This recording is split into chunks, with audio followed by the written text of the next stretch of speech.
now. Everybody should be able to hear me. All right, can everybody hear me okay? I was getting a little nervous. I have tech issues that plague me on Sundays. All right, everybody, it's great to see you all. Welcome so much, or welcome to VRChurch. We're so glad you're here. We've been going through the book of Matthew, which is one of the Gospels about Jesus's life. And a couple chapters ago, we saw Jesus ride triumphantly into Jerusalem. We've seen, sorry, just making sure that my settings are okay. We've seen him turn the tables in the temple. We've seen him hold back very little in his contempt for sort of the status quo of the religion of the day, kind of that arrogant religion, that toxic religion. And we just finished in Matthew chapter 25 with him giving some really pointed words and direction about those who will join him in the kingdom of heaven and those who won't. It was pretty straightforward. Not what you've done to the least of these, you've done unto me. It's one of the last things that he says in that chapter.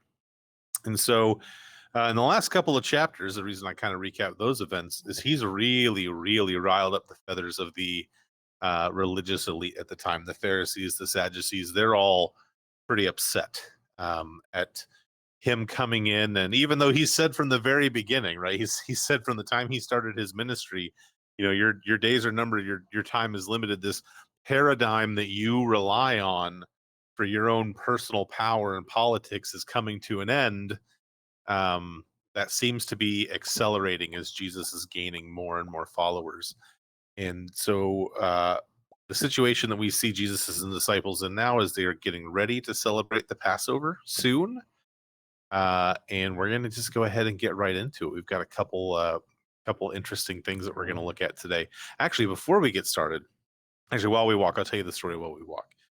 One of the most influential things that I ever did in my faith is I decided to read the Gospels. And when I read them, sorry, let me clarify. Not like this was the first time I'd ever looked at the Gospels. But I decided to look at them with this perception, like to try to forget all of my preconceived notions, all of the things that I had been taught and told that some of these scriptures meant, and to instead read the Gospels through the lens of um, just looking and observing at what was happening, what was going on at the time. So, you know, the same way you would sort of do a deep analysis of a piece of literature, like who are the characters? You know, what are they seeing? How are they feeling about different things? You're like, what is Jesus saying? How are the people around him feeling about what he's saying? And it really opened my eyes to a lot and really broke down for me. I strongly encourage this, by the way, for everyone. Forget anything you've ever been told about who Jesus is. Like, just try to knock that out of your mind and rediscover who he is just from reading the Gospels. And forget anything I've ever said, that Alina's ever said, DJ, any other pastor you've ever had. Just go in and read and learn about Jesus straight from the Gospels and think about things from that perspective of how you would feel if you were hearing these things that he was saying, because it really sort of it's super challenging to some of those preconceived notions that we might have about who Christ is. But in doing that, there's a character in scripture that I gained a little bit of sympathy for. And he's a character that person that we really don't have a lot of sympathy for, and that is Judas. And as we go through Matthew chapter 26, Judas plays an integral role in this chapter. And I'm going to stop because I want us to think through why Judas may have chosen to betray Christ. And I want us to think too about the times in our lives when we have been really well intentioned. Maybe we had the best of intentions, but that we hurt people and we left destruction in our wake. I know for me, when I was younger in the church, I was taught a lot of really harmful, toxic theologies that I know that through spreading and talking with even friends about some of these toxic theologies, that I hurt them. That my views and the way that I espoused those views, even though I was at the time well intentioned, that I caused pain, that I caused harm, that I caused damage. And in that way, I think that I am a lot more like Judas than I realized. There's this temptation in our culture today, right? Hindsight's 2020. This temptation in our culture today to characterize Judas as someone who was evil. But he was one of the 12 disciples, right? I can't imagine all 12, like Jesus and the other 11 disciples, hanging out with him if he was someone who was truly evil. So I have to assume then that his actions were made, and this is not a justification for his actions, but that the actions that he took were made with the best of intentions. He believed that he was doing the right thing. And why might he have believed that? We'll talk about some of those pieces as we go through chapter 26 here. But it's an interesting perspective that I think is important to think through, because it helps me understand and see myself in this story, right? And we'll talk a little bit more later about why that's important. But for now, let's get right into it. If you'd like to help us read, I'm going to go ahead and enable participation. And you can go ahead and use the raise hand emoji if you would like to help us read. Wandering was first. Wandering, let's do verses 1 through 5 here. Okay. When Jesus had finished saying all these things, he told his disciples, "You know that after 2 days, Passover is coming. The Son of Man will be handed over to be crucified." Then the chief priests and the elders of the people met together in the palace of the high priest, who was named Caiaphas. They planned to arrest Jesus by stealth and kill him. But they said, "Not during the feast, so that there won't be a riot among the people."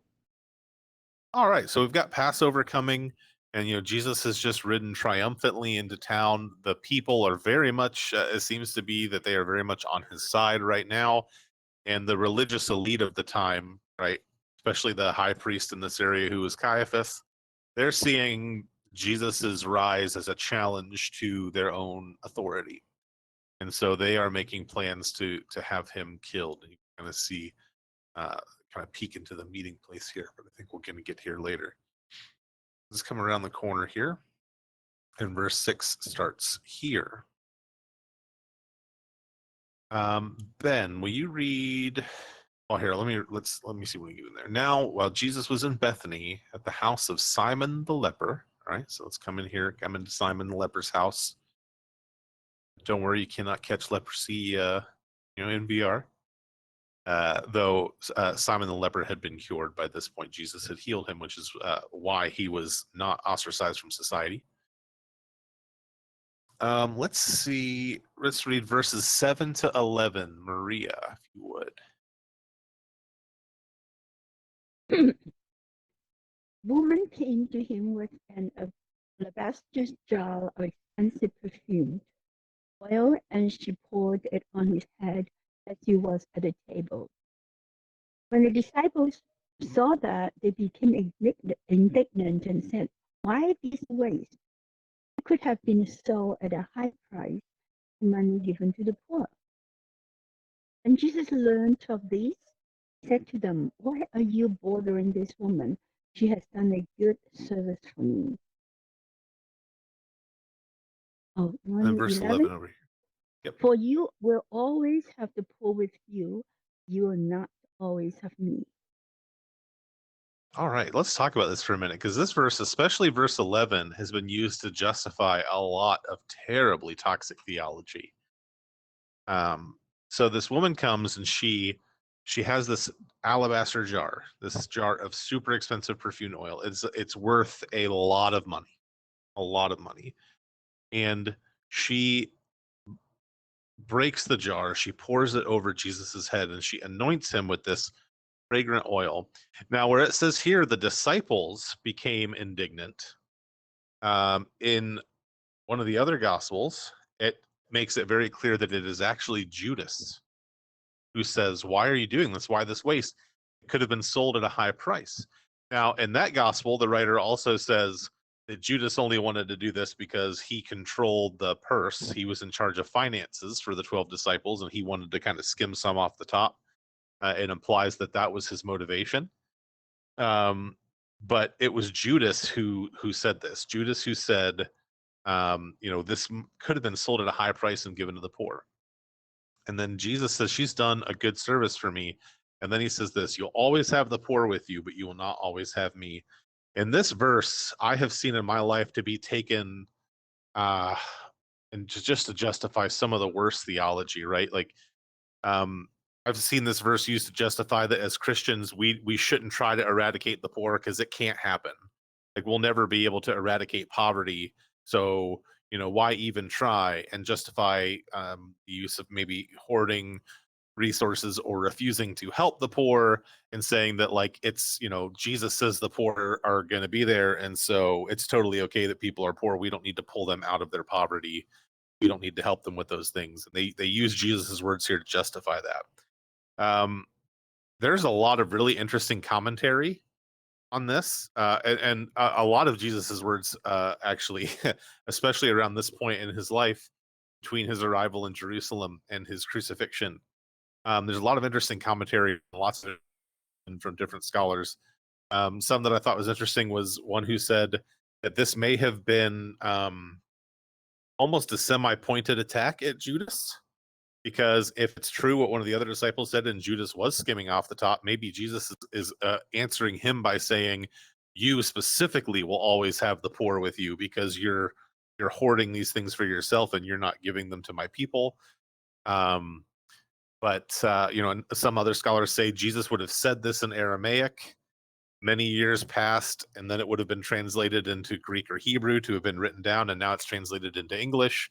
And so we might be missing the context. But what I think is clear, because of everything else that Christ says in Matthew, is that this is not Jesus in any way saying, yeah, you don't really have to care about the poor because they're always going to be there. Like, that is the literal worst interpretation that I can think of for the scripture, but I've seen it justified. I've seen people use it to justify that kind of theology, and that's definitely not what he's saying. But what else is he saying here? But you will not always have me.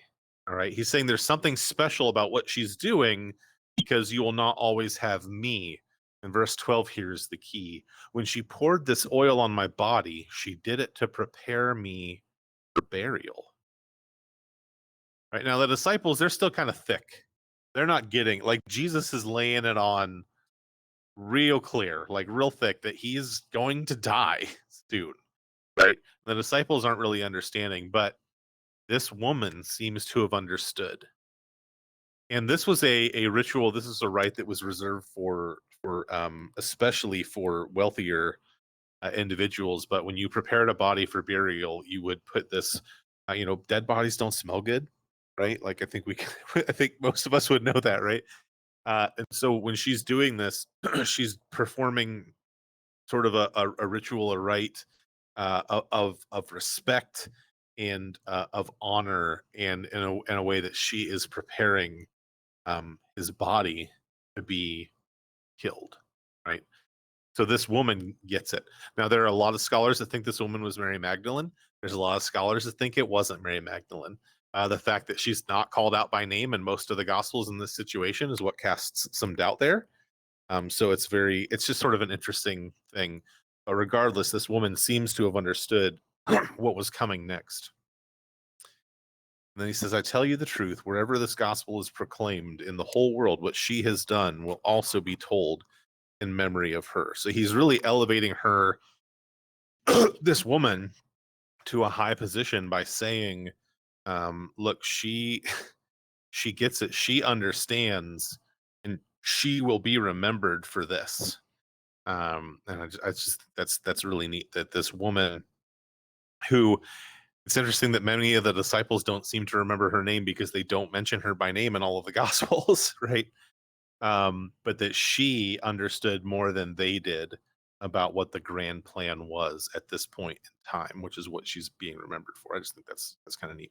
But it also brings up the first example of Jesus and Judas having some conflicts, maybe, right? Were they theological conflicts? Was Judas really a thief who just wanted to, steal some money? Like I said, I think if he was really that evil, I don't think he would have, personally, I don't think he would have been a member of the disciples for that long. But we see this conflict between Judas and Jesus here. Let's say, I'll read these verses real quickly. Now, on the first day of the feast of unleavened bread, the disciples came to Jesus. So we're getting ready for the Passover feast. Where do you want us to prepare for you to eat the Passover? He said, go into the city to a certain man and tell him, the teacher says, my time is near. I will observe the Passover with my disciples at your house.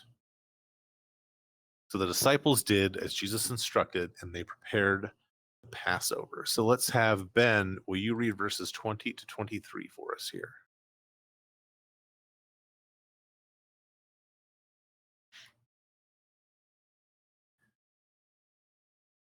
Still with us, Ben? I'll try All again. right. When oh, it there you was go. evening, he told us start over. When it was evening, Oh, wait, he took his hang on. I'm place.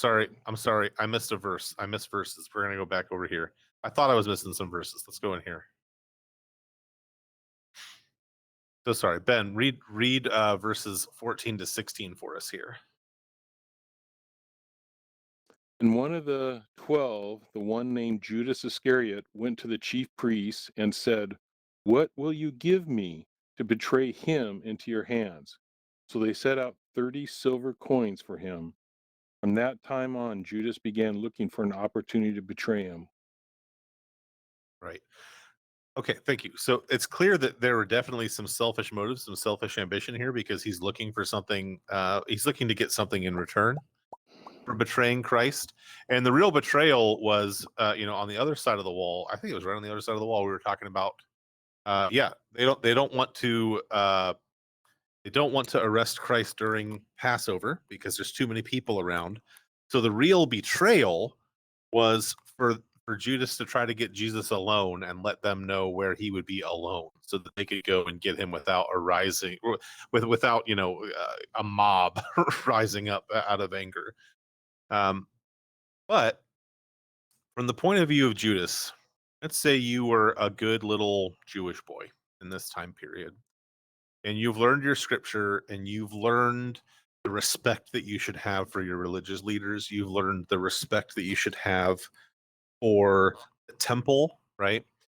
And this Jesus guy comes along, and man, he's making a lot of sense, right? He's saying some things, and you've seen some things. You've seen some corruption in the system, and this Jesus guy, he seems to really have it figured out. And you start following him, right?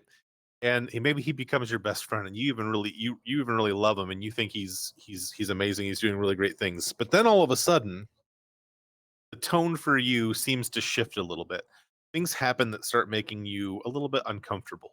The temple that you grew up in and that you were taught to respect with the utmost of respect, Jesus comes in and he just starts flipping over tables. Right? Maybe from Judas's perspective, hey, Jesus is here and he's shaking things up, and that's a good thing.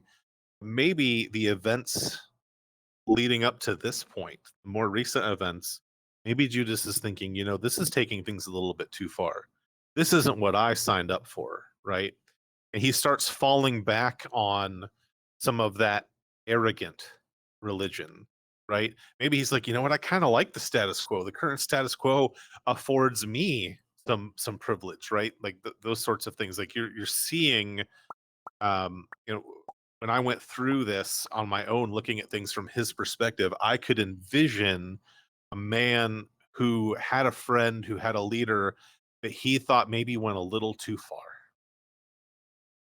And that's why we see Judas speaking out against what this woman is doing, and kind of arguing with Jesus about, hey, we should have taken that money and given it to the poor. Maybe it is that he wanted to skim some off of the top. Maybe he feels more comfortable now in challenging Jesus because he's seen Jesus doing these things that he's not comfortable with anymore, because he likes the status quo maybe a little bit too much. But that's still assuming a lot of malice. Maybe it could also have been, he's like, you know what, this is making me uncomfortable now. I don't think this is right anymore. The things that are important and sacred to me, like this temple, have now been desecrated, and I don't think that this man is teaching the things that I thought he was, right? maybe we could look at Judas's actions. That yes, there definitely was some selfish ambition here, but maybe that's also coupled with a little bit of like, I don't trust what he's teaching anymore because it doesn't line up with what he thought he knew, right? The best of intentions. Maybe he thinks, hey, this Jesus guy is leading people astray and something maybe does need to be done about him, even though he's my friend. So just something to think about that in that kind of exercise that I went through. Sorry, I'm walking out the door now. Y'all can follow. I just think I think it can be dangerous to turn Judas into the other and say we would never do that, we would never be like that. But I think it's a very interesting he's a very interesting person to look at if we assume that his motivations maybe weren't evil and that maybe he thought that he was doing the right thing. And so now here we are again at verse 20. Sorry, I missed those verses before. And Chad, hello, will you read 20 to 23 for us? Okay, 20 to 23. Right. Yeah. When it was evening, he took his place at the table with the 12.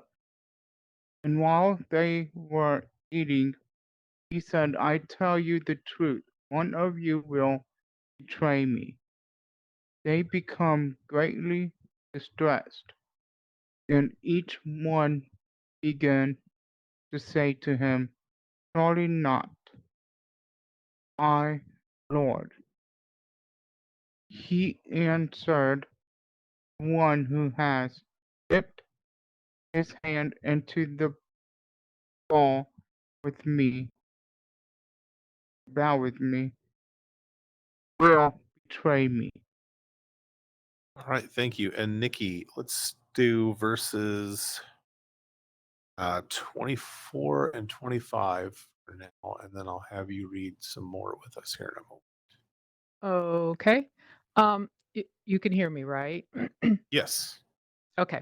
The Son of Man will go as it is written about him, but woe to that man by whom the Son of Man is betrayed. It would be better for him if he'd never been born. Then Judas, the one who would betray him, said, surely not I, Rabbi. Jesus replied, you have said it yourself.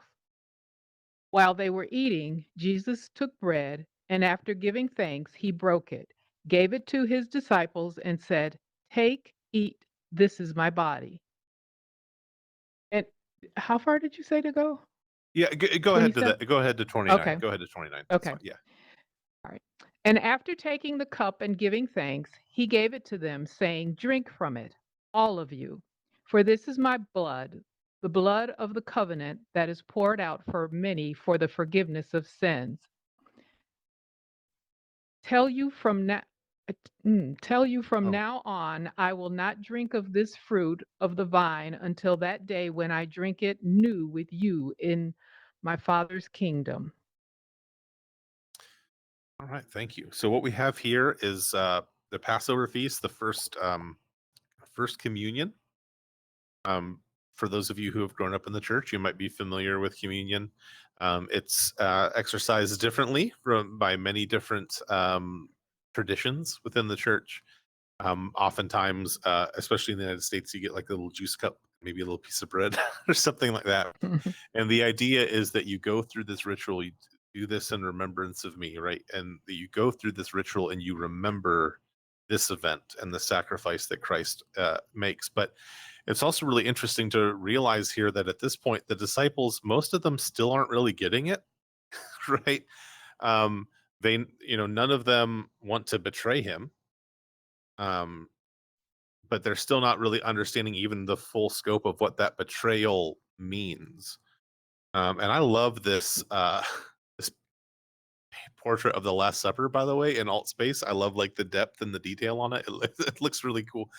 I would love to know how our build team did that. So when y'all are going to have to hit me up later and tell me. But yeah, this is laying that groundwork, that foundation for the event known as the sacrament of communion, practiced by Christians all over the world today.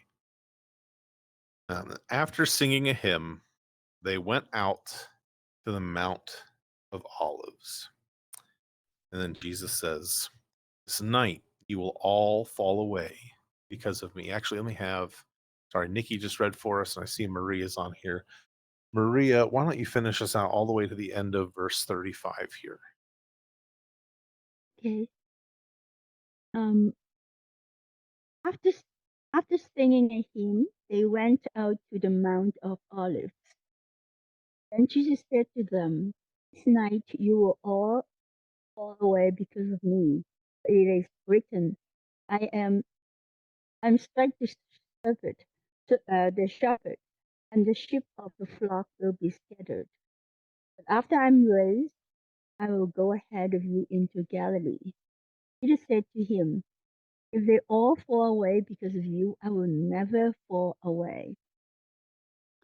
And the last one, okay.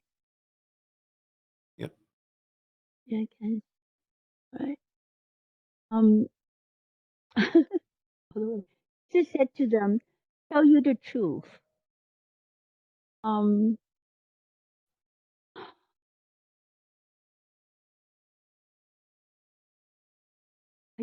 I can see it. Okay, tell you the truth. Oh, you On can't this see. night, before the rooster crows, you will deny me 3 times. Peter said to him, even if I must die with you, I will never deny you. And all the disciples said the same thing. All right. So Jesus, this is very interesting because Jesus says, and he quotes some scripture from the Old Testament about I will strike the shepherd and the sheep will be scattered. He says, but after I'm raised, I will go ahead of you into Galilee. He tells them straight up. He's like, after I'm raised, I'll meet y'all in Galilee. Right? They don't seem to get it, right? They still don't understand what that means. After I'm raised, right? They still don't seem to understand that he is going to be killed. I mean, Peter does say, even if I must die with you, I'll never deny you, right? But it's important to note here that Jesus is like, look, y'all are going to be scattered, but after I'm raised, I'll go to head. Like, he's being very clear with them, like, it's not the end. It's not the end. The Peter says, if they all fall away, I will never fall away. Now, I have heard lots of people in my life say, well, if I were one of the disciples, I wouldn't have denied Jesus. I think, again, hindsight's 2020, right? Like, imagine being a disciple during the crucifixion, right? We'll get there later, and not understanding that Jesus said he's going to be raised, not really having any good frame of reference for what that could even mean. All you know is that the man that you've been following is dead, right? I know many times in my life, especially when I've had, I guess, what we can call, what some people might call those spiritual mountaintop experiences, where I really feel like I've had an encounter with God and I've come away with a new perspective or sort of some life-changing ideal or idea. I'm so guilty of saying, well, I'm never gonna, fall into this thing again, or I'm never going to preach toxic theology again that might hurt somebody. I'm never going to do these things again, right? But knowing that I failed almost every time I've ever said that, right? And so I think this is another time, another example where, right now Jesus is their leader. He is their best friend. They love him, right, so much. And I think there's this idea of getting caught up in the moment, getting caught up in the emotion, which I know I'm guilty of in some of the churches and services that I grew up in, getting caught up in the emotion and you know writing checks that my actions and my mouth couldn't, my mouth writing a check that my actions couldn't cash, right? And I think that's what's going on here, right? They're all together. They know, they've just had Passover, right? So that is an emotional time for them. They're all together in the garden, and just kind of feeling that brotherhood, and saying these things that when trial and tribulation comes, they're going to make those mistakes, right? But what I think is important, and this goes all the way back to the Last Supper, Jesus knew at the Last Supper that Judas was going to betray him, right? Jesus knew here that Peter would deny him 3 times before the rooster crows, before morning. Jesus knew that all of his disciples would scatter, but all of them still had a place at his table. And that, to me, is the most powerful part of this story. That even Judas, who did such a terrible thing as to betray Christ, still had a place at his table. And that's the encouragement that I want to give you all today, right? Is that no matter what actions that you have taken, whether they were well-intentioned actions or whether they weren't well-intentioned actions, whether they were evil or just a little bit harmful, whatever destruction that you have maybe left in your wake, whatever things that you have done, you still have a place at his table. And that is really meaningful to me and really special to me. And when I think about Christ's love and how Judas ate too, I think there's no greater love than that, than to know, not just suspect that someone might stab you in the back, right? But to know that someone is your enemy and still they have a place at your table, I think is an example of love that I can only hope to aspire to, and I don't know if I'll ever reach it in this lifetime. Let's pray. God, we thank you so much for your word. Thank you so much for the example that you have laid out for here. We thank you that even though we are imperfect, God, and that we struggle with these temptations, these grudges, God, against one another,